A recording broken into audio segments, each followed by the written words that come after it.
Assalamualaikum warahmatullahi wabarakatuh.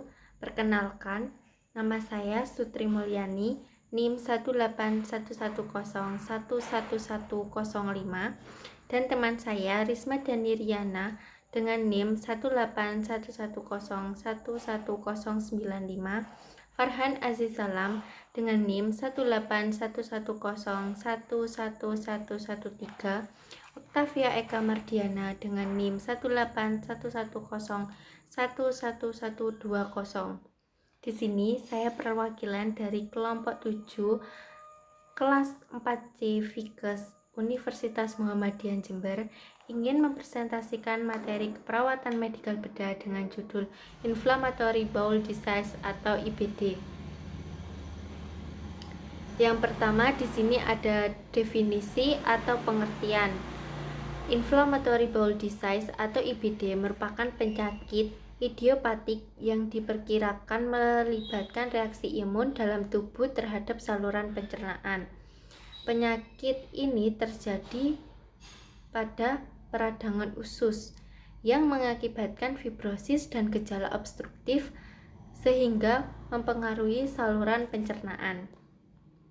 Kedua, di sini ada epidemiologi. Sebelum tahun 1960, insiden UC lebih tinggi dibandingkan CD.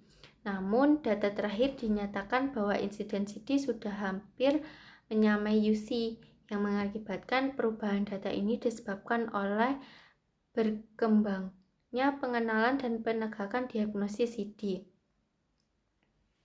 Diperkirakan sekitar 1-2 juta penduduk di Amerika Serikat mengidap UC ataupun DC dengan angka insiden sekitar 70-150 kasus per 100.000 individu. Insiden IBD pada ras kulit putih kira-kira lebih tinggi 4 kali lipat dibandingkan ras lainnya. Perbandingan insiden antara laki-laki dan perempuan hampir sama untuk UC dan CD. Namun pada perempuan sedikit lebih tinggi insidennya. Kedua tipe IBD ini paling sering didiagnose pada orang-orang berusia dewasa muda. Insiden paling tinggi dan mencapai puncaknya pada usia 15-40 tahun. Kemudian baru yang berusia 50-65 tahun. Namun pada anak-anak di bawah 5 tahun maupun pada orang usia lanjut terkadang dapat ditemukan kasusnya. Etiologi atau penyebab. Etiologi IBD yaitu infeksi spesifik yang persisten, dysbiosis atau ration abnormal daripada agen mikroba yang menguntungkan dan komensal yang merugikan, fungsi barier mukosa yang terganggu dan cleanse mikroba yang terganggu. Penyebab atau etiologi dari IBD ini belum pernah diketahui pastinya. Akan tetapi penelitian menemukan beberapa penyebabnya yaitu seperti genetik, infeksi bakteri, dan imunologi. Selanjutnya ada patofisiologi. Jalur umum daripada patofisiologi IBD adalah inflamasi pada mukosa traktus intestinal menyebabkan kanul serasi, edema, perdarahan, kemudian hilangnya air dan elektrolit. Banyak mediator inflamasi yang telah diidentifikasi pada IBD, di mana mediator-mediator ini memiliki peranan penting pada patologi dan karakteristik klinik penyakit ini. Sitokin yang dikeluarkan oleh makrofag karena respon daripada berbagai rangsangan antigenik berikatan dengan reseptor-reseptor yang berbeda, kemudian menghasilkan efek-efek autokrin, parakrin, dan endokrin. Sitokin ini akan mendiferensiasikan limfosit menjadi berbagai tipe sel T helper tipe 1 berhubungan dengan CD, sedangkan TH2 berhubungan dengan UC. Respon imun inilah yang akan merusak mukosa intestinal dan menyebabkan proses inflamasi yang kronis. Patogenesis UD dan UC ditandai oleh meningkatnya rekrutmen dan retensi makrofag efektor neutrofil dan sel T ke dalam intestinal yang terinflamasi, di mana mereka akan diaktifasi dan dikeluarkan sitokin proinflamasi. Akumulasi sel efektor ini dikarenakan meningkatnya rekrutmen dan menurunnya apoptosis seluler. CD dominan melalui proses yang dimensiasi TH1 dan TH17, sedangkan UC terlibat sebagai gangguan TH2 atipikal. Gejala klinis. Gejala klinis ini dibagi menjadi dua, yaitu gejala intestinal dan gejala ekstraintestinal. Yang pertama ada gejala intestinal. Gejala utama PC adalah nyeri abdomen, sedangkan gejala utama pada KU adalah diare dan perdarahan rektal. Gejala lainnya adalah defekasi pada malam hari, abses perianal, dan gambaran klinis mirip appendicitis. Yang kedua adalah gejala ekstraintestinal. Gejala ekstraintestinal IBD dapat mengenai organ seperti mata, kulit, sandi, ginjal, dan hati. Hal ini bisa menjadi sumber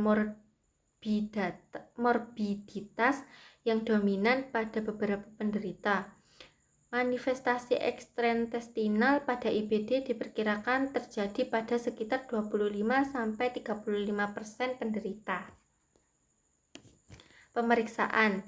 Di sini pemeriksaan ada 4, yaitu pemeriksaan fisik, pemeriksaan laboratorium, pemeriksaan histopatologi, pemeriksaan endoskopi. Nah, pemeriksaan fisik ini biasanya sudah terlihat pada wajah pasien. Wajah pasien mulai pucat. Terus pemeriksaan fisik lainnya adalah colok dubur dan pemeriksaan rektal. Dan berikutnya adalah pemeriksaan laboratorium. Pemeriksaan laboratorium ini adalah pemeriksaan darah. Selanjutnya adalah penata laksanaan medikamentosa. Yang pertama ada 5 aminosalisit, dosisnya yaitu 50-100 mg per kilogram berat badan per hari. Antibiotika, kortikosteroid, immunomodifiers, anti-TNF alpha, obat-obatan simptomatik, obat-obatan dalam tahap percobaan, terapi nutrisi, dan terapi periobiotik.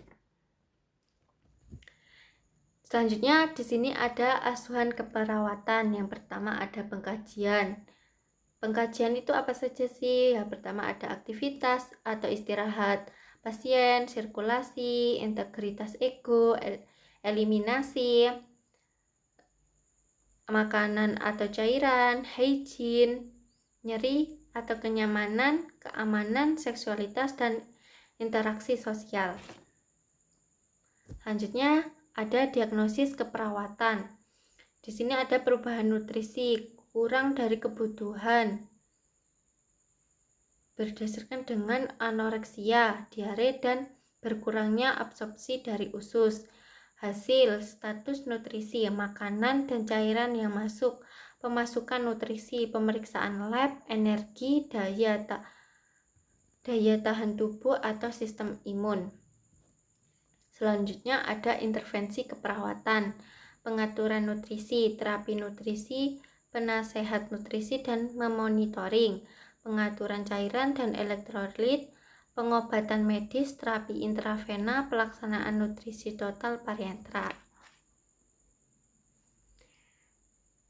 Cukup sekian presentasi atau penjelasan dari saya, semoga bermanfaat. Bila ada salah kata saya mohon maaf. Assalamualaikum warahmatullahi wabarakatuh.